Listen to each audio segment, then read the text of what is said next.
우리 대단원 1의 소단원 1이라고 할 수 있는 언어 예절과 화법의 다양성이라고 하는 부분을 선생님과 함께 살펴볼 겁니다.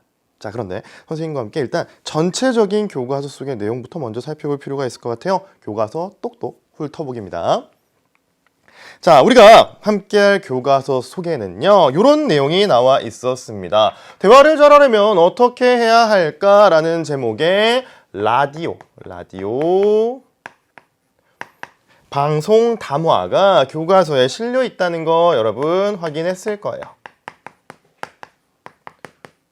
라디오 방송에서 자, 이와 같은 주제로 어떤 이야기들이 전개되는지 여러분 교과서 속의 본문을 통해서 확인할 수 있을 거라고 생각을 하는데요. 무슨 단어를 설명하고 있냐면요. 대화라고 하는 건 무엇인지 먼저 이야기해주고 있어요. 대화라고 하는 건 이렇게 설명을 하고 있습니다. 대화는 두 사람 이상이 모여 말로써 서로의 생각과 느낌을 주고받는 의사소통 방법. 이것이 대화다라고 이야기하고 있어요. 자, 그래서 이 라디오 방송 담화에서는요, 먼저 대화라고 하는 것이 무엇인지 그 개념을 설명하고 그 이후에 대화가 실제로 굉장히 어렵다라는 이야기를 합니다. 그리고 그 사연과 관련해가지고 내용을 쭉 살펴보다 보면요, 우리가 대화를 잘하기 위해서는 이런 것들을 해야 된다라고 이야기합니다. 먼저 상황과 대상에 맞게 언어 예절을 갖추어 대화해야 해요 라고 이야기하면서 사과를 하는 방법과 부탁을 하는 방법, 그리고 한 가지 더 더하죠. 건의를 하는 방법, 과연 어떤 것인가에 대한 이야기를 제시해주고 있어요. 자, 한 가지가 더 등장을 합니다. 듣기 말하기 방법이 다양하다는 것을 이해하고 존중해야 해요 라고 이야기하면서 사회문화적 특성의 차이가 있다, 그리고 개인적 성향의 차이가 있다라고 이야기도 하고요. 지역적 차이도 있고 세대 간의 차이도 있기 때문에 이런 듣기 말하기 방법이 다양하다는 점에 초점을 맞춰서 대화를 해야 원활한 대화가 이루어진다라는 이야기를 담고 있어요.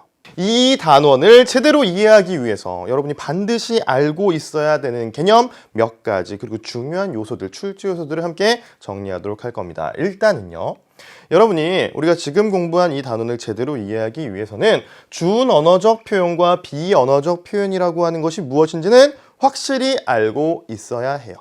우리 교과서를 보게 되면 중간에 다음과 같은 용어들이 등장한다는 거 여러분 아마 확인했을 겁니다. 그런데 이 뜻을 모른다라고 한다면요, 교과서 내용을 제대로 이해할 수 없다는 이야기예요. 자, 그럼 두 번째, 여러분이 반드시 기억해야 되는 건 무엇이냐? 대화의 원리라는 걸 여러분이 알고 계셔야 돼요. 사실 우리의 교과서 속에는요, 공손성의 원리라고 하는 것과 순서 교대의 원리라고 하는 건 등장을 합니다. 근데 대화의 원리라는 걸 꼼꼼하게 살펴보다 보면요, 협력의 원리라는 것이 있어요. 여러분이 그래서 이 세 가지 대화의 원리 중에서 공손성의 원리, 협력의 원리, 그리고 순서 교대의 원리를 알고 있어야지만 교과서 속에 있는 내용을 제대로 이해하고 넘어간다라고 생각할 수 있을 것 같아요. 자, 그 개념을 확인하기 위해 여러분이 이 담화라고 하는 것이 무엇인지 알고 넘어갈 필요가 있어요. 우리 앞서 교과서에 수록되어 있는 내용이 라디오 방송의 담화다라고 이야기했습니다. 그리고 교과서를 쭉 살펴보다 보면 이 담화라는 말이 굉장히 자주 등장한다는 거 여러분이 확인했을 것 같은데요. 그러면 도대체 이 담화라고 하는 것은 무엇일까? 여러분이 알고 넘어갈 필요가 있을 것 같습니다. 일단 담화라고 하는 건 뭘 이야기하냐면요, 둘 이상의 문장이 연속되어 이루어지는 말의 단위, 이것을 담화라고 이야기합니다. 자, 그래서 우리가 일상생활에서 담화라고 할 수 있는 건 정말 매일매일 누군가를 만나면서 실제로 행하고 있다라고 생각할 수 있을 것 같은데요. 우리 교재 속에서는 대화를 잘하는 방법에 대해서 이야기하고 있죠. 우리가 이야기하는 그 대화도요, 결국은 담화의 한 종류라고 이야기할 수 있습니다. 결국은 대화도 우리 앞서 개념을 확인했던 것처럼 둘 이상이 모여서 말로써 생각이나 느낌을 주고받는 거잖아요. 그 과정에서 둘 이상의 문장이 연속되어서 말을 이룰 수가 있겠죠. 따라서 대화도 담화의 한 종류다라고 여러분이 생각할 수 있을 것 같아요. 우리 학교에서 요즘 토의 수업, 토론 수업 이런 거 굉장히 많이 하죠. 토의나 토론도 담화의 한 종류라고 할 수가 있고요. 학생들이 교실 앞에 나와서 하는 발표 혹은 연설 혹은 강연, 이런 것도 다 담화의 한 종류가 됩니다. 그리고 여러분이 나중에 대학 입시를 경험하는 과정에서 한 번쯤은 꼭 경험해보고 싶다라고 이야기하는 것이 있어요. 바로 뭐냐면 면접. 면접도 담화의 한 종류예요. 여러분, 그래서 이 각각의 담화가 가지고 있는 특징들을 살펴볼 필요가 있는데요. 우리는 그중에서 우리 교과서를 통해 담화의 한 종류라고 할 수 있는 바로 이것, 대화의 특징에 대해서, 그리고 대화를 잘하려면 어떻게 해야 하는지에 대해서 확인하고 넘어갈 겁니다. 담화라고 하는 것, 특히 대화라고 하는 건 어떻게 구성이 되느냐라는 걸 살펴볼 때요. 화자, 즉 말하는 사람이 있어야 됩니다. 그리고 청자, 듣는 사람이 있어야 해요. 그러면 말하는 사람과 듣는 사람만 있으면 담화 혹은 대화가 구성이 된다라고 할 수가 있느냐? 그렇지 않죠. 화자는 청자에게 메시지를 전달해야 됩니다. 메시지. 메시지를 전달하는 과정에서 굉장히 신경 써야 되는 것이 있어요. 무엇이냐? 내가 말하고자 하는 바를 정확하게 전달해야 되겠죠. 따라서 언어적 표현도 정말 중요하다라고 할 수가 있는데요. 근데 여러분 생각해 보세요. 화자가 청자에게 메시지를 전달한다라고 했을 때 언어적 표현만이 그 메시지를 구성하고 있느냐? 그렇지는 않겠죠. 메시지를 구성한다라고 했을 때 언어적 표현뿐만 아니라 굉장히 중요한 것이 함께 작용을 하게 됩니다. 뭐가 작용하게 되냐면요. 준언어적 표현과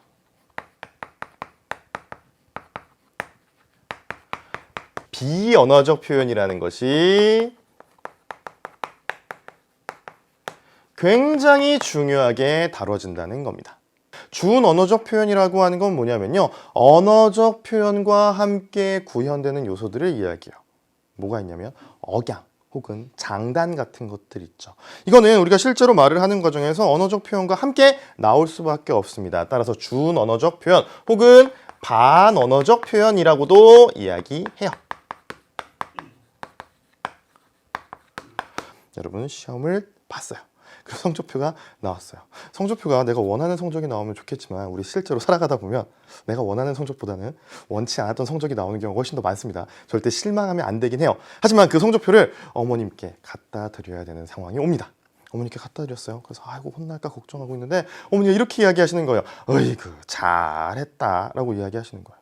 그러면 그걸 언어적 표현만 듣고서 엄마가 나 잘 못 봤다고 생각했는데 잘했다고 칭찬해 주시네. 엄마 나 나가서 놀아도 돼요? 라고 이야기하면 안 되죠. 왜? 그 언어적 표현과 함께 같이 구현된 준언어적 표현을 살펴야 된다는 이야기입니다. 억양이 어땠어요? 으이구 잘했다라고 이야기하셨잖아요. 그래서 이 억양을 통해서도 여러분이 의미가 달라질 수 있기 때문에 의사소통 과정에서는 이 준언어적 표현을 어떻게 쓰느냐가 굉장히 중요하다는 겁니다. 자, 그러면 준언어적 표현 확인했습니다. 비언어적 표현은 무엇이냐? 준언어적 표현은 앞서 언어적 표현과 함께 구현된다라고 이야기했죠. 그런데 비언어적 표현은 언어적 표현과 함께 구현되진 않지만 굉장히 중요한 역할을 하는 것을 이야기합니다. 뭐가 있느냐? 선생님 지금 막 이렇게 하고 있죠. 바로 뭐예요? 몸짓. 그리고 말을 하면서 무표정하게 이렇게 이야기하는 사람 없잖아요. 어떻게 이야기합니까? 표정을 이제 지어가면서 이야기를 하겠죠. 이런 것들이 바로 비언어적 표현에 해당한다라고 이야기할 수가 있어요. 그래서 우리가 화자와 청자가 메시지를 주고받는 과정에서 언어적 표현도 정말 중요하지만 준언어적 표현과 비언어적 표현을 적절하게 활용하는 것이 필요하다라고 이야기할 수 있을 것 같습니다. 대화가 잘 이루어지기 위해서는 우리가 어떻게 해야 할까? 여러 가지가 머릿속에 떠오르겠지만요. 일단 순서를 잘 지켜서 이야기해야 되겠죠. 누구 혼자가 대화 상황임에도 불구하고 계속 혼자가 화자의 역할만 하는 거예요. 계속 혼자 말만 하는 겁니다. 그럼 대화가 잘 이루어질 수가 없다라는 거예요. 순서를 잘 지켜가면서 이야기를 해야 되고요. 그리고 두 번째, 공손하게 이야기해야 할 겁니다. 상대방의 기분을 상하지 않게 그리고 상대방의 상황을 고려해가면서 공손하게 이야기를 해나가야 대화가 원활하게 이루어진다라고 할 수 있겠고요. 그리고 세 번째, 언어 예절도 지켜야 하겠죠. 순서를 잘 지켜서 이야기하고 공손하게 이야기해야 한다. 이걸 뭐라고 이야기하느냐? 바로 대화의 원리라고 이야기합니다. 대화의 원리. 앞서 선생님과 함께 정신차려를 통해 확인했던 굉장히 중요한 요소다라고 이야기하던 것, 바로 그 대화의 원리가 되는데요. 우리 교과서에서는 대화의 원리를 이렇게 이야기합니다. 대화에 참가자들이 지켜야 하는 태도, 이것이 대화의 원리다라고 이야기해요. 그럼 밑에 나와 있는 3번이라고 선생님이 필기를 한 언어 예절이라고 하는 건 무엇이냐? 우리 언어를 사용할 때 지켜야 하는 예절이라고 할 수가 있겠죠. 교과서에서는 이렇게 개념을 정리하고 있습니다. 상대방을 존중하고 배려하는 마음을 언어로 표현하는 방식이 사회적으로 관습화된 것, 이것을 뭐라고 이야기한다? 언어 예절이라고 이야기한다는 거예요. 너무나 당연한 겁니다. 우리 대화를 잘하기 위해서는 대화의 원리를 지켜야 하고, 그리고 언어 예절에 입각해서 대화를 진행해야 한다. 교과서 파고들기. 두 번째, 공손성의 원리에 대해서, 대화의 원리 중에 하나인 공손성의 원리에 대해서 이야기해 보도록 할 텐데요. 공손성의 원리에는 요령의 경률, 관용의 경률, 칭찬의 경률, 겸양의 경률, 동의의 경률이라는 것이 있다라고 이야기했는데 공손성의 원리 중에서 제일 먼저 확인할 건 이겁니다. 요령의 경률이라고 하는 것. 요령의 경률이라고 하는 건요. 쉽게 이야기하면 이거예요. 대화 상황에서 상대방에게 부담이 되는 표현 있죠. 부담이 되는 표현은 줄이는 거예요. 부담이 되는 표현은 줄이고 상대방에게 이익이 되는 표현은 늘리는 것. 이것을 뭐라고 이야기한다? 요령의 경률이라고 이야기한다는 겁니다. 선생님 굉장히 어려운 것 같아요 라고 이야기하는 친구들이 있을 것 같은데요. 어렵지 않습니다. 예를 들어 생각해보면 굉장히 쉽게 이해가 될 거예요. 어떤 상황을 머릿속에 떠올려 보면 될 것 같냐면요. 친구와 이야기를 할 것이 있어요. 친구와 이야기를 할 것이 있는데 그 친구의 어깨를 탁 붙잡는 겁니다. 탁 붙잡아가지고 나랑 얘기 좀 해! 라고 이야기하는 거예요. 뭔가 명령형으로 상대방을 강압하는 것 같은 느낌을 주잖아요. 이러면 상대방이 느끼는 부담은 어떨까요? 굉장히 커질 수밖에 없습니다.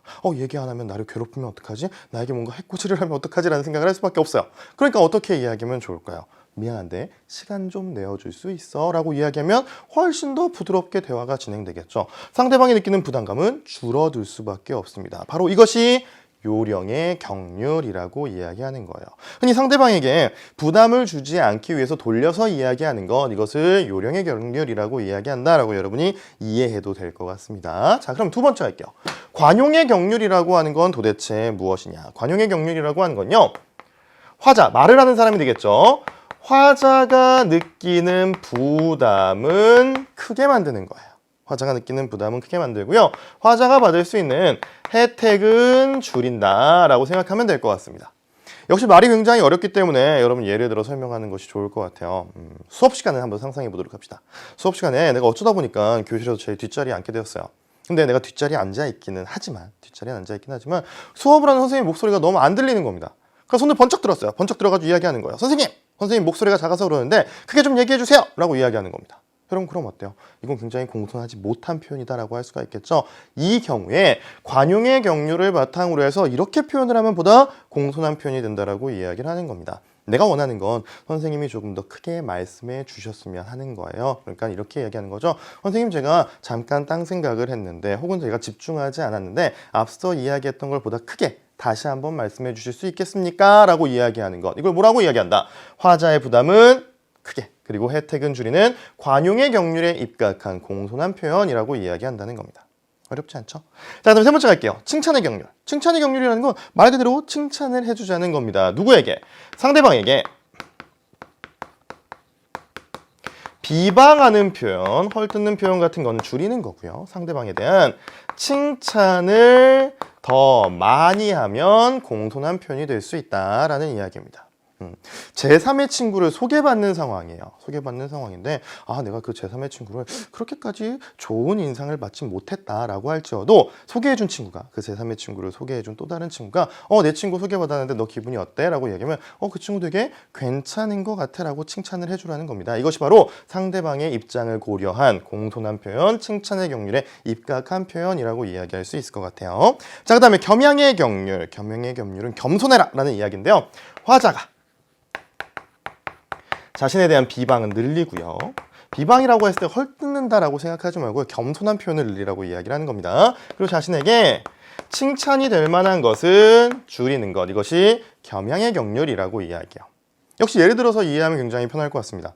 밤에 늦게까지 학교 도서관에서 공부를 하고 있는 상황이에요. 근데 교장 선생님이 지나가면서 나를 발견한 겁니다. 교장 선생님이 아이고 열심히 공부하는 훌륭한 학생이네 라고 이야기했을 때 전 원래 그런 아이입니다 라고 이야기하는 게 아닌 거예요. 겸손하게 이야기하라는 겁니다. 그래야지 공손한 표현이 될 수 있다는 거거든요. 아이고 훌륭한 학생이네 라고 이야기하면 제가 다른 친구들보다 좀 부족해서 지금 여기 남아서 공부하는 겁니다 라고 이야기하라는 것. 이것이 바로 겸양의 경률에 입각한 공손한 표현이라고 할 수가 있을 것 같아요. 자, 그 다음 마지막 동의의 경률. 동의의 경률이라는 건 뭐냐면요. 상대방과 이야기를 할 때 차이점, 즉 다른 점은요 최소화하는 겁니다. 최소화하고 동일하는 점에서 여러분 짐작할 수가 있겠죠. 일치하는 점은 최대화하는 것. 이것이 바로 뭐냐? 동의의 경률에 입각한 표현이라고 이야기를 합니다. 선생님이 지금 촬영을 하고 있는 시점은요. 4월이에요. 4월.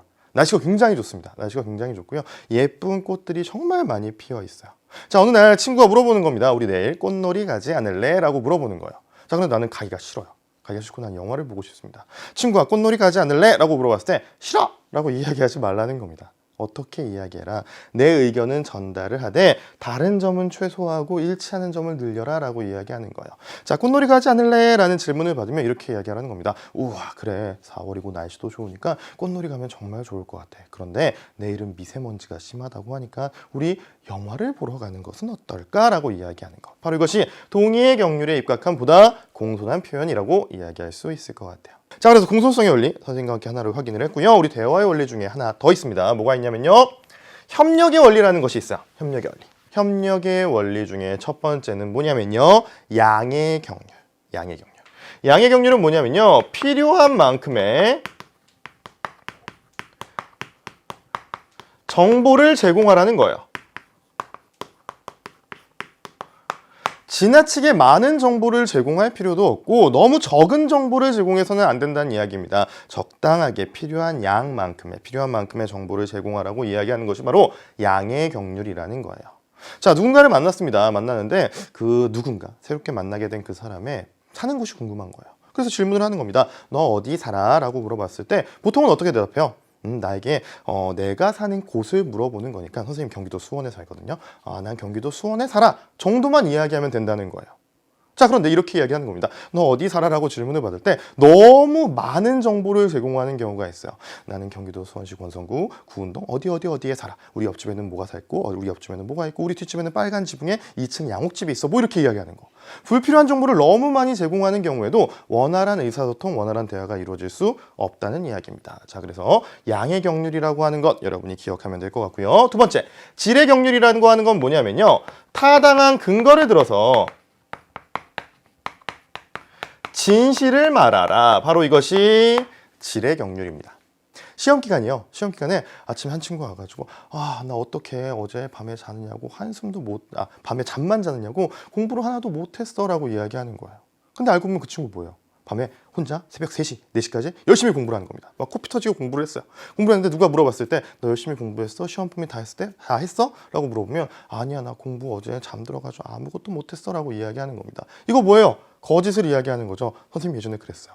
굉장히 못된 학생, 미운 학생이었다라는 걸 교사를 하면서 계속 느끼게 되는데요. 바로 이런 것이 원활한 대화를 이루어지게 하기 위해서 질의 경륜을 지켜야 된다는 이야기입니다. 어떻게? 타당한 근거를 들어서 진실을 이야기해야 된다라는 말이에요. 자, 그 다음에 관련성의 경륜이라는 것이 등장을 합니다. 그럼 관련성의 경륜은 무엇이냐? 관련성의 경륜은요, 대화 상황에서 그 대화의 목적과 주제에 관련된 것을 이야기해야 한다는 겁니다. 이것이 바로 관련성의 경륜이라고 할 수 있을 것 같은데요. 대화 상황에서 이런 주제를 가지고 이야기를 하는 겁니다. 이번 여름방학에 휴가는 어디로 갈 거야? 라고 누군가가 질문을 하는 거예요. 자, 그런데 그 질문에 대한 답변으로 내일은 일찍 자야지 라고 답변을 하는 겁니다. 그럼 어때요? 대화의 주제와 관련 없는 답변을 했기 때문에 원활한 의사소통이 이루어질 수가 없겠죠. 바로 관련성의 경륜에 위배된다 라고 이야기할 수 있다는 거예요. 대화의 목적 혹은 대화의 주제에 맞게 답변을 하고 이야기를 해야 된다라는 것이 바로 관련성의 경륜에 대한 내용이라고 여러분이 생각해 주면 될 것 같습니다.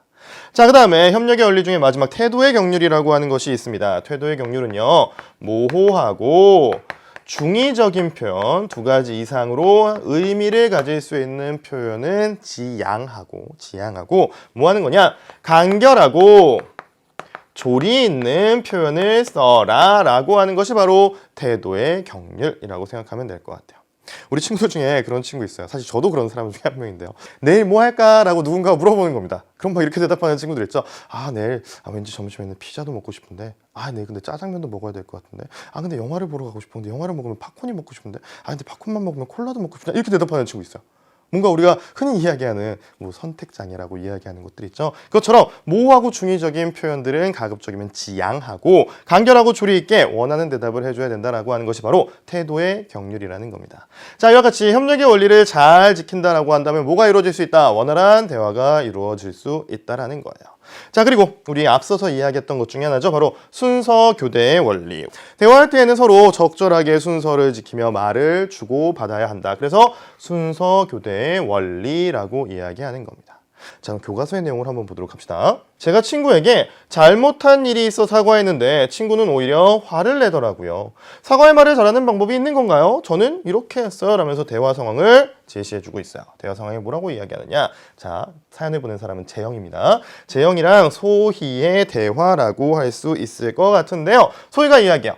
재영아, 어제 조별 모임이 있었는데 왜 안 왔어? 라고 묻습니다. 그러니까 재영이가 아 맞다 깜빡했다. 너 기다리느라 1시간 동안 다들 아무것도 못했어. 근데 재영이가 이렇게 답변해요. 그래? 미안하다. 근데 나도 사정이 있었어. 갑자기 중요한 약속이 생겼거든. 그러면서 부르퉁한 표정을 지으면서 조장인 네가 모임 전에 한 번 더 연락해줬으면 좋았을 텐데 어쨌든 미안이라고 이야기해요. 그러면서 너 정말 미안한 거 맞니? 라는 소희의 답변을 듣게 됩니다. 여러분 어때요? 지금 재영이의 사연을 쭉 한번 훑어봤습니다. 훑어보면요. 도대체 재영이는 이 상황에서 본인이 무엇을 잘못한 것인지 왜 알지 못할까라는 생각이 들죠. 우린 모두가 다 알 수 있잖아요. 이거 사과 이렇게 하면 안 되는 겁니다.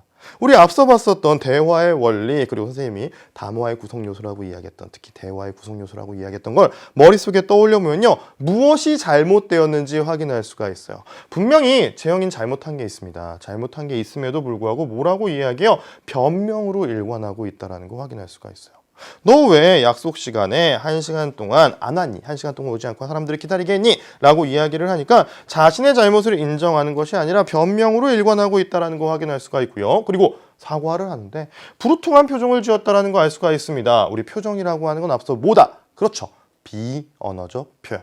상황에 맞지 않는 비언어적 표현을 썼다라는 걸 알 수가 있어요. 그리고 언어적 표현을 봤을 때도 조장인 네가 연락해줬으면 좋았을 텐데 라고 이야기합니다. 잘못은 본인이 했는데 상대방을 탓하는 표현을 쓰고 있죠. 자, 이런 것들이 바로 적절하지 않다라는 거예요. 그리고 마지막에 어쨌든 미안이라고 이야기합니다. 이건 진심 어린 사과가 아니죠. 어떤 사과예요? 억지로 사과하는 상황이에요. 자, 그러면 우리 이 상황을 머릿속에 그려보면서 사과를 제대로 하기 위해선 어떻게 해야 되는지 굉장히 쉽게 확인할 수가 있습니다. 재영이에게 해줄 만한 충고를 여러분이 머릿속에 충분히 그려낼 수 있을 것 같은데요. 일단 사과를 하려면 무엇부터 해야 됩니까? 그렇죠. 자신이 잘못한 것이 있어요. 그 잘못을 구체적으로 표현해야 됩니다.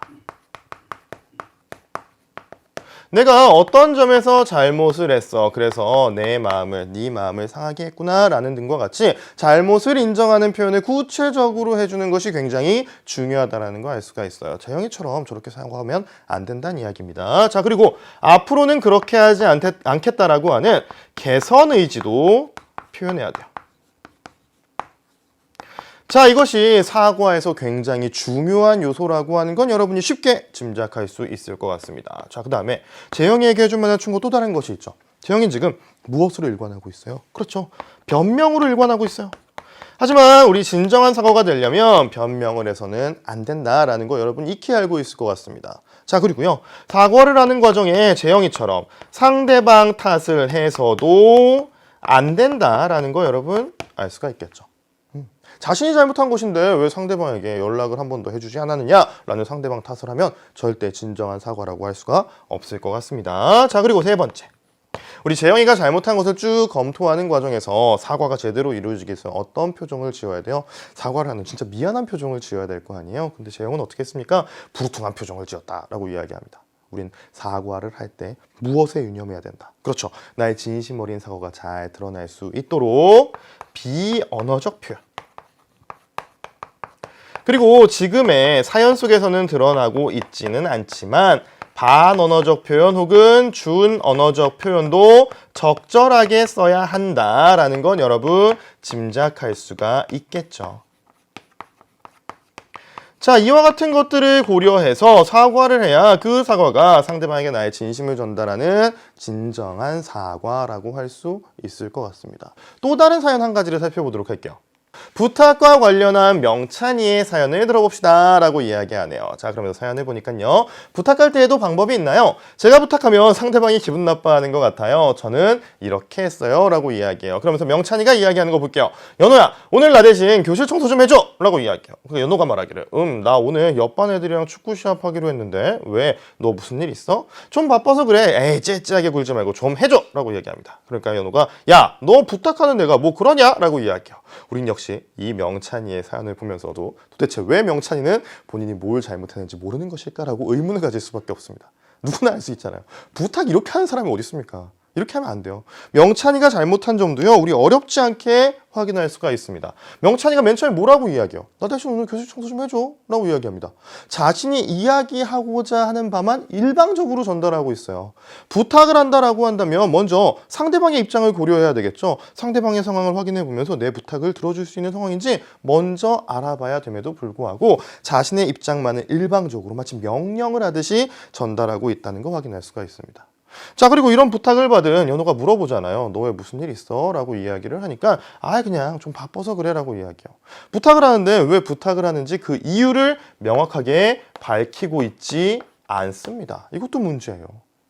부탁을 하는 사람이라고 한다면 왜 부탁을 하는지 구체적으로 그 이유를 말해줄 필요가 있음에도 불구하고 명찬은 그렇게 하지 않고 있습니다. 자, 그리고 마치 상대방을 비난하듯이 왜 내 부탁 이런 것도 안 들어줘? 라고 이야기하면서 그렇게 째째하게 굴지 말고 좀 해줘라! 라고 이야기를 합니다. 상대방을 비난하듯이 말하고 있죠. 이렇게 말하면 안 된다는 거 우리 누구나 다 알 수 있어요. 자, 그리고 우리가 머릿속으로 정리한 내용을 바탕으로 해서 부탁을 어떻게 해야 하는지 제대로 부탁하는 방법도 역시 정리해 볼 수 있을 것 같습니다. 첫 번째, 명찬이처럼만 안 하면 되는 거죠. 어떻게 해야 되느냐? 먼저 상대방, 부탁을 들어줄 상대방의 상황을 확인하는 겁니다. 상대방이 내 부탁을 들어줄 수 있을 만한 상황인지를 우리가 얘기하기 전에 미리 고려해 볼 필요가 있다는 거예요. 이게 부탁하는 사람의 자세라는 겁니다. 자, 그리고요, 부탁을 한다라고 한다면 어떻게 해야 되느냐? 상대방은요, 친한 사이라고 해서 특히나 부탁을 꼭 들어줘야 된다는 굉장히 커다란 부담감을 느낄 수밖에 없습니다. 그래서 그 부담을 줄여주는 공손한 표현을 써야 되겠죠. 상대방의 부담을 줄이는 표현을 써야 할 것입니다. 우리 앞서서 공손성의 원리를 공부하는 과정에서 공손한 표현이 되기 위해서는 상대방의 부담은 줄이고 상대방에게 혜택이 될 만한 표현을 늘려야 된다고 이야기했습니다. 이처럼 이야기를 해야 된다는 거예요. 자, 그리고 명찬이가 한 것처럼 그냥 좀 바빠서 그래 라고 이야기하면 안 됩니다. 부탁하는 이유를 구체적으로 밝혀야 되겠죠. 그래야지만 부탁을 받는 사람의 입장에서는 정말 급한 일이 있어서 혹은 정말 불가피하게 저렇게 부탁을 하는 것이구나 라고 이해를 하고 부탁을 들어줄지 말지 생각해 볼 수 있다는 겁니다. 자, 그래서 이와 같은 것을 고려해서 염두에 두고 부탁을 해야 된다는 거예요. 우리 너무 어렵지 않게 지금의 상황, 사연을 보면서 어떻게 해야 제대로 부탁을 하는 것인지 혹은 공손하게 부탁을 하는 것인지 확인할 수 있을 것 같습니다. 우리 교과서 속에는요, 그리고 상황 한 가지를 더 이야기해 주고 있어요. 뭘 이야기하느냐? 건의를 하는 상황에 대해서 이야기합니다. 건의를 하는 상황. 우리 학교에서 학교 회의를 통해서 담임선생님께 이런 점은 좀 이루어졌으면 좋겠다 혹은 바란다라고 하는 건의사항을 제출하는 경우가 있죠. 자, 그런데 이렇게 건의를 할 때는 어떻게 해야 되느냐? 우리 부탁의 상황과 굉장히 유사하다라고 생각할 수 있을 것 같습니다. 일단 상대방의 상황을 고려해가지고 상대방에게 부담이 될 만한 표현은 줄이는 것이 필요하겠죠. 왜냐하면 어디까지나 건의도 상대방에게 내가 원하는 바를 들어달라고 요청하는 것이기 때문에요. 상대방의 상황도 확인해야 되고요. 그 상황 확인을 통해서 상대방이 느낄 만한 부담은 줄이는 것이 필요합니다. 그리고 대부분의 건의사항을 이야기하는 과정은 공적인 자리인 경우가 많잖아요. 따라서 높임 표현을 쓰는 것이 좋을 것 같다라고 하는 내용이 우리 교과서 속에 실려 있음을 여러분 확인할 수 있을 것 같아요. 그래서 교과서의 내용을 통해서 확인해 본 바, 우리 대화가 원활하게 이루어지기 위해서는 여러 가지 고려해야 될 상황이 있고 그 고려할 상황을 바탕으로 어떻게 해야 사과를 제대로 하는 것인가, 부탁을 제대로 하는 것인가, 그리고 건의를 할 때는 무엇을 고려해야 하는가가 교과서 속에 실려 있다라고 여러분이 생각하면 될 것 같아요. 특정한 상황에서 이야기하는 것뿐만 아니라 개인이나 집단에 따라서 듣기, 말하기 방법이 다양하다는 걸 이해하고 존중하는 자세가 있어야지만 무엇이 가능하다. 네, 맞습니다. 원활한 의사소통, 대화를 잘 할 수 있다라고 이야기하고 있어요.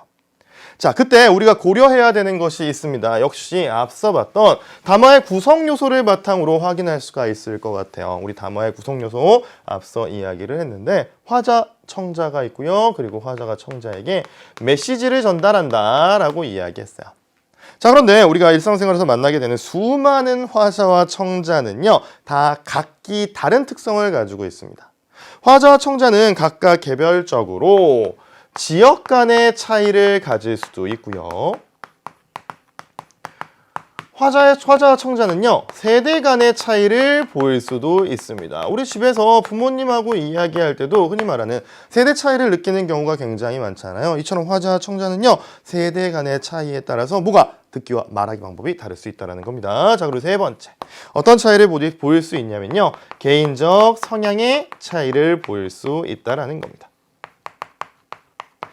자, 그래서 이와 같은 차이로 인해서 화자와 청자는 듣기와 말하기 방법이 굉장히 다양하게 나타날 수 있다는 겁니다. 그래서 우리가 원활한 대화를 하기 위해서는요, 그 다양한 말하기 듣기 방법을 고려하고 이해하면서 대화를 진행해 나가야 된다는 이야기예요. 가 사연에는 어떤 내용이 등장하느냐? 저는 할아버지나 할머니와 같이 연세가 많으신 분과 대화할 때는 소통이 잘 안 된대요. 어제도 급히 집에 가는 길에 옆집 할아버지와 마주쳤는데요. 어디 가느냐고 물으셔서 친구 생파에 간다고 했더니 친구가 생파를 가져다 달래 라고 하셔서 어리둥절했어요. 어떻게 해야 대화가 잘 이루어질 수 있을까요? 자, 지금 화자와 청자 사이에 차이가 납니다. 어떤 차이가 납니까? 그렇죠. 세대 간의 차이가 나죠. 특히 상황 속에 등장하는 가 상황 속에 등장하는 이 저라고 이제 지칭되는 나라고 하는 친구가 있겠죠. 이 친구는요, 옆집 할아버지와 이야기를 하는 과정에 줄임말을 썼어요. 생파. 생파 사실 뭐예요? 생일 파티죠, 생일 파티. 생일 파티라고 하는 줄임말을 옆집 할아버지께서 잘 모르시기 때문에 상대방이 이해할 수 없는 용어를 사용했기 때문에 뭐가? 대화가 잘 이루어지지 않았습니다. 자, 그러면 우리가 이런 상황에서 대화를 잘 하기 위해서는 어떻게 해야 될까요? 그렇죠. 상대방이 알아들을 수 있는 용어, 특정한 세대에 국한된 용어가 아닌 일반적인 용어를 쓰는 것이 필요하겠죠. 친구 생일잔치에 간다고 하면 되는 거잖아요. 그러면 충분히 대화가 잘 이루어질 수가 있습니다. 뭘 고려해야 된다? 상대방이 가지고 있는 나와의 세대 간의 차이를 고려해서 의사소통을 조절해야 되고요. 대화를 조절해야 됩니다. 그래야지만 원활한 대화가 이루어질 수 있다는 이야기예요. 나는 도대체 어떤 상황인가? 다음 달에 아버지께서 서울로 정근을 가시는 바람에 저도 서울로 전학을 가게 되었습니다. 그래서 고민이 생겼어요. 저는 고향 사투리가 편한데 전학을 가면 서울말만 써야 하는 것은 아닌지 걱정이에요. 지금까지 쓰던 사투리를 그대로 쓰면 안 되나요? 라고 이야기해요. 자, 지금 우리 사연 속의 주인공이 걱정하고 있는 부분이 무엇인지 확인할 수가 있습니다. 앞으로 전학을 가서 만나게 될 사람들, 친구들과 뭐가 차이 나는 거예요? 지역이 차이 나는 거죠. 자, 우리는 의사소통 과정에서 이 지역 간의 차이도 고려할 필요가 있다는 겁니다. 지역 간의 차이가 발생하는 건 당연해요. 당연한데 사투리는 고쳐야 하는 것이 아닙니다. 사투리는 그 사투리 자체, 지역 방언 자체가 가지고 있는 가치가 있는 거예요. 따라서 대화를 하는 과정에서 상대방이 지역 방언을 쓰고 있다는 걸 이해해 줘야 하는 거지, 지역 방언을 쓰고 있는 친구가 무조건 표준어를 써야 된다 혹은 서울말을 써야 된다는 것이 아닙니다. 이건 지역 간의 차이기 때문에 당연히 이해하고 고려해야 되는 상황인 거예요. 다만 여러분이 공적인 상황이라고 한다면 지역 방언보다는 우리가 표준어라고 이야기하는 걸 쓰는 것이 더 낫겠죠. 하지만 일상생활 속에서는요, 사투리는 지역 방언은 그 나름의 가치를 가지고 있는 것이기 때문에 굳이 고칠 필요 없는 겁니다. 그 가치를 여러분이 인정하고 이해할 필요가 있다는 거예요. 자, 그 다음에 이제 다라는 상황 한번 보도록 할게요. 최근에 친구에게 서운한 일이 있었다라고 이야기합니다. 얼마 전 새로 생긴 떡볶이 가게를 지나가면서 친구에게 배고프지 않아? 여기 떡볶이 엄청 맛있대라고 했어요. 근데 친구가 이렇게 답변했습니다. 그렇구나 하고 말더군요. 저는 같이 떡볶이를 먹자는 뜻으로 말을 꺼낸 건데 친구가 그렇게 반응하니까 서운했어요. 이런 일이 전에도 몇 번 있었습니다. 제가 서운해하는 게 이상한가요? 라고 이야기하네요. 자, 지금 상황 속에 등장하는 사연의 주인공과 친구 사이에는요, 뭐가 존재하는 겁니까? 그렇죠. 개인적인 성향의 차이가 존재하는 거죠.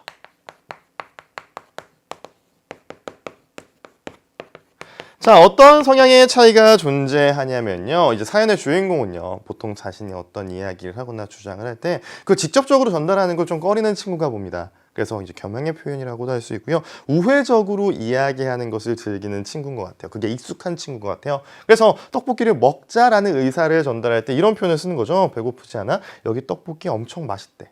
근데 이 친구는요, 사실 이렇게 우회적으로 이야기하는 거, 돌려 말하는 걸 잘 이해하지 못하는 개인적 성향을 가지고 있는 친구라는 겁니다. 그래서 몇 차례 이와 비슷한 일이 있었고요, 그때마다 굉장히 사연의 주인공이 서운했다라고 이야기하네요. 자, 그러면 우리는 이 상황을 어떻게 해결할 수가 있을까요? 그렇죠. 이 개인적 성향의 차이를 인정하는 겁니다. 내 친구는요, 돌려서 이야기하는 경우에는 잘 못 알아듣는 거예요. 그럼 어떻게 하면 됩니까? 직접적으로 이야기하면 되는 거예요. 배고프지 않냐? 여기 떡볶이 엄청 맛있대. 우리 떡볶이 먹고 가자라고 이야기하면 되는 겁니다. 그럼 친구가 그래 먹고 가자라고 이야기할 거예요. 그렇기 때문에 여러분 개인적 성향의 차이를 고려해서 의사소통 과정을 조절하고요. 나의 언어적 표현, 비언어적 표현, 준언어적 표현을 적절하게 구사해야 된다는 겁니다. 그래야지만 뭐가 가능하다? 맞습니다. 원활한 의사소통 그리고 대화가 잘 이루어질 수 있다는 거예요. 자, 학습활동 중에서 목표 학습 부분을 보게 되면요. 일단 1번. 다음 대화를 읽고 상황과 대상에 맞는 언어 예절을 알아보자 라고 되어 있어요. 우리 교과서 속에 나와 있는 가상황 한번 보도록 할게요. 일요일 아침 강유는 연극 동아리 정기 모임에 입고 나갈 옷을 빌리려고 언니 시진의 방으로 들어갔다라고 이야기하네요. 그래서 강유가 언니에게 옷을 빌려달라고 이야기하는데요. 언니와 이야기가 잘 되지 않아요. 언니가 굉장히 화가 났다라는 거 확인할 수가 있는데 강유가 사과를 하긴 합니다. 근데 그 사과를 받은 언니가 기분이 상해서 뭐라고? 그게 무슨 말이야? 라면서 더 화를 내는 내 부분을 확인할 수가 있어요. 자, 우리는 강유의 말 속에서 무엇이 잘못됐는지 정리할 수 있을 것 같습니다. 일단 강유의 말 중에서 우리가 집중해야 되는 포인트를 한번 뽑아보면요. 여기에 초점을 맞춰야 되겠죠. 자, 분명히 우리가 가에 나와 있는 대화 상황은요. 누군가에게 부탁하는 상황이라는 거 알 수가 있습니다. 자, 부탁을 하는 건 강유고요. 부탁을 들어줬으면 하는 존재는 언니 시진이라는 거 알 수가 있는데요. 부탁을 하는 강유가 뭐라고 이야기하느냐? 옷걸이에 걸린 외투를 덥석 집으면서 이야기를 합니다. 언니, 오늘 이 옷 빌려줘. 나한테 잘 어울릴 것 같아 라고 이야기해요. 자, 지금 분명히 부탁을 하는 상황임에도 불구하고 언니인 시진의 의사에 대해서는 묻지 않아요. 부탁을 들어주는 사람의 상황을 고려하지 않는다라는 겁니다. 고려하지 않고 자신만의 요구를 드러내고 있죠. 자신의 요구만을 강조해서 드러내고 있기 때문에 이것은 적절한 부탁이라고 볼 수 없다라는 겁니다. 우리가 제대로 된 부탁이 되기 위해서는 어떻게 해야 된다? 부탁하는 이유를 구체적으로 밝혀줘야 되는데 지금 강유가 말하는 부분에서는 부탁하는 이유 자체를 제대로 구체적으로 확인할 수가 없다라는 거예요. 자, 그리고 강유가 이렇게 이야기하는 부분도 있어요. 시진이 옛날에 옷을 빌려갔을 때 네가 엉망으로 만들어 놓고 사과도 안 했잖아 라고 이야기하니까 강유가 그랬었나? 억지로 웃음을 지으며 그건 미안 이제 됐지? 그럼 이 옷 빌려줄 거지? 라고 이야기하는 대목이 있어요. 우리 억지로 웃음을 지으며 라고 하는 건 상황을 머릿속에 그려보면 사과하는 사람의 진심이 느껴지지가 않잖아요. 이건 제대로 된 부탁이자 사과라고 볼 수가 없습니다. 자, 그리고요. 우리 이 비언어적 표현이라는 걸 제대로 쓰지 못했다라는 거 확인할 수가 있죠. 이걸 제대로 고치면 어떻게 될까요? 일단은 자신이 부탁을 하는 그 구체적인 이유를 밝힐 필요가 있을 것 같습니다. 나 동아리 모임에 가야 되는데 옷이 없어. 그래서 언니에게 부탁을 하는 거니까 상대방의 부담을 줄여주는 표현을 써야 되겠죠. 혹시 괜찮다면 언니의 이 옷 좀 빌려줄 수 있을까? 라고 상대방의 부담을 줄이는 공손한 표현을 쓸 필요가 있다라는 겁니다. 그리고 과거의 잘못에 대해서 사과하는 부분에서는요. 억지로 웃음을 지으며 사과를 하는 것이 아니라 적절한 비언어적 표현을 쓰면서 진심으로 미안하다는 표정을 지으면서 내가 옛날에 잘못을 해서 기분이 상했지? 그건 진심으로 미안해. 앞으로 조심할게와 같이 제대로 된 사과를 해야 언니가 자신의 부탁을 들어주지 않을까라는 생각을 해볼 수 있을 것 같아요. 나 상황은 일단 이렇습니다. 주원이가 대표로 활동하는 연극 동아리는 달마다 연극을 단체로 관람한대요. 이번에 관람할 연극을 정하려고 할 때 주원이 손을 번쩍 들고 선생님께 말했답니다. 주원, 선생님 이제부터는 관람할 연극을 선생님께서 알아서 정해주세요. 저희 너무 힘들어요 라고 이야기하네요. 자, 분명히 주원이가 이야기하는 상황은요. 우리 머릿속에 그려보면 선생님께 특정한 내용을 건의하는 상황이라는 거 알 수가 있어요. 자, 그럼 건의를 할 때 우리는 어떻게 해야 된다라고 이야기했습니까? 최대한 공손한 자세로 이야기를 해야 되고 상대방의 부담을 줄여주는 표현을 써야 되겠죠. 하지만 주원의 말 속에서는 우리 공손하다고 판단할 수 있는 부분도 없고 상대방의 부담을 줄여준다라고 할 수 있는 부분도 없다라는 거 확인할 수가 있어요. 자, 거기다가 주원이 이야기하는 걸 또 보세요. 선생님이 왜 힘들지? 라고 질문을 합니다. 선생님이 건의를 하는 이유가 궁금하신 거예요. 그러니까 답변을 이렇게 해요. 서로 취존이 잘 안 되거든요. 내가 고른 게 노잼일 것 같다느니 취향이 안습이라느니 그런 말이 오가서 기분도 안 좋고요 라고 이야기해요. 여러분 취존, 노잼, 안습이라고 하는 건 사실 요즘은 굉장히 대중화된 표현이긴 하지만 선생님과 학생 사이에서 건의를 하는 공적인 상황이라고 했을 땐 어울리지 않는 특정한 세대에서 주로 사용하는 언어, 줄임말이라고 볼 수가 있겠죠. 그래서 이와 같은 용어를 사용하는 것은 원활한 대화를 방해한다라고 할 수가 있을 것 같습니다. 그래서 원활한 대화가 되기 위해서는요, 상대방의 부담을 줄여주는 공손한 표현을 쓰고요. 그리고 건의를 하는 이유를 구체적으로 그리고 명확하게 밝힐 필요가 있겠죠. 그리고 특정 세대가 사용하는 언어가 아니라 세대를 아우를 수 있는 선생님께 쓸 수 있는 용어들을 활용하는 것이 필요할 것 같습니다. 다음 대화를 읽고 다양한 듣기 말하기 방법을 알아보자 라고 이야기하는 목표 학습이 나와 있습니다. 가 상황에서 선준이 나정 어머니에게 어머니라고 한 까닭은 무엇일까? 라고 되어 있습니다. 여러분, 선준이 나정 어머니에게 어머니라고 한 까닭은 무엇이라는 걸 알 수가 있어요. 일단 선준이요, 이와 같은 이야기를 하는 이유가, 어머니라고 부른 이유가 무엇이냐? 선준은 나정 어머니에게 뭘 드러내고 싶냐면요, 평소 자신이 마음속에 가지고 있던 고마움 혹은 친근함 같은 것을 표현하고 싶었던 겁니다. 자, 그런데 이걸 표현하기 위해서 어떤 방법을 쓸까를 고민하다가 나정이의 어머니의 고향에서는 친구의 어머니들 다 뭐라고 부른다? 어머니라고 부르는 것을 확인한 거예요. 그래서 이 나정 어머니가 가지고 있는 지역적 특성을 고려해서 자신의 마음속에 있는 고마움과 친근함을 표현했다라고 할 수가 있겠죠. 그래서 여러분 1번 답은 이렇게 정리해 볼 수 있을 것 같고요. 2번 문제입니다. 나의 상황에서 자신이라면 나정의 질문에 어떻게 대답할지 생각해보고 짝의 생각과 비교해보자 라고 이야기하는 대목입니다. 가장 정확한 대답은 뭐라는 거예요? 괜찮아? 병원 가야 되는 거 아니야? 라고 답변하는 것이 필요하다는 겁니다. 자, 그래서 우리는 이 1번과 2번 답변을 통해서요, 다른 사람과 대화할 때 유의할 점 확인할 수가 있어요. 다른 사람과 대화할 때 뭘 고려해야 된다? 그 사람이 가지고 있는 특징을 고려할 필요가 있다. 우리 1번 상황에서 지역적 특성을 고려해야 된다라는 거 확인을 했죠. 이것이 상대방을 고려한 제대로 된 대화가 이루어지기 위한 방법 중에 하나라고 할 수가 있을 것 같고요. 우리 2번 질문을 통해서 확인할 수 있는 건 뭐예요? 보통 누군가는요, 어떤 사람들은 특정 대화를 할 때 문제를 해결하기 위한 대화를 하는 경우도 있고요, 어떤 사람들은 공감해주는 대화를 하는 경우도 있습니다. 지금 2번 상황에서 나정의 질문의 의도는 뭐예요? 내가 처한 상황에 공감해달라고 하는 거잖아요. 그래서 공감이라고 하는 대답을 원하는 상대방의 특성을 파악해야 된다는 거예요. 그래서 대화 상황에서는 뭐 해야 된다? 그 다른 사람이 가지고 있는 지역적 특성뿐만 아니라 개인적 특성을 고려해야지만 뭐가 가능하다? 원활한 대화가 가능하다라는 점을 여러분이 목표학습 2번을 통해서 정리해 볼 수 있을 것 같습니다. 자, 선생님과 함께 우리 주요한 학습활동 내용을 확인했습니다. 그럼 오늘 새로운 내용 정리하는 시간 갖도록 할게요. 교과서 한눈에 보기입니다. 교과서 한눈에 보기. 자, 우리가 쭉 확인했던 바로 그 구도, 우리 이 구도를 통해서 오늘 공부한 내용을 함께 정리해 볼 수 있을 것 같습니다. 화자가 청자에게 메시지를 전달한다라고 했을 때 우리 고려해야 되는 거, 상황에 맞는 언어적 표현을 써야 된다. 사과를 한다면 자신이 잘못한 점을 구체적으로 제시해야 되고, 부탁을 한다라고 해서도 부탁의 이유를 명확하게 드러내야 된다라고 이야기했습니다. 그리고 언어적 표현뿐만 아니라 준언어적 표현과 비언어적 표현도 효과적으로 활용할 필요가 있다라는 거 확인했어요. 자, 그뿐만 아니라 우리 대화의 원리를 고려해야지만 뭐가 가능하다? 원활한 대화가 가능하다는 거 확인했습니다. 그리고 언어 예절에 입각한 표현을 써야 한다라는 것도 확인할 수 있었어요. 자, 거기다가 우리가 한 가지 더 이야기할 대목이 있습니다. 화자와 청자는요, 정말 다양한 말하기 방법과 듣기 방법을 가지고 있다라고 이야기했죠. 그래서 개인적 특성 혹은 뭐 세대 간의 차이, 지역 간의 차이 등을, 그리고 사회문화적 특성의 차이 등을 고려해야지만 뭐가 가능하다? 원활한 대화가 가능하다라는 걸 우리가 이번 단원을 통해서 확인해 보면 될 것 같습니다.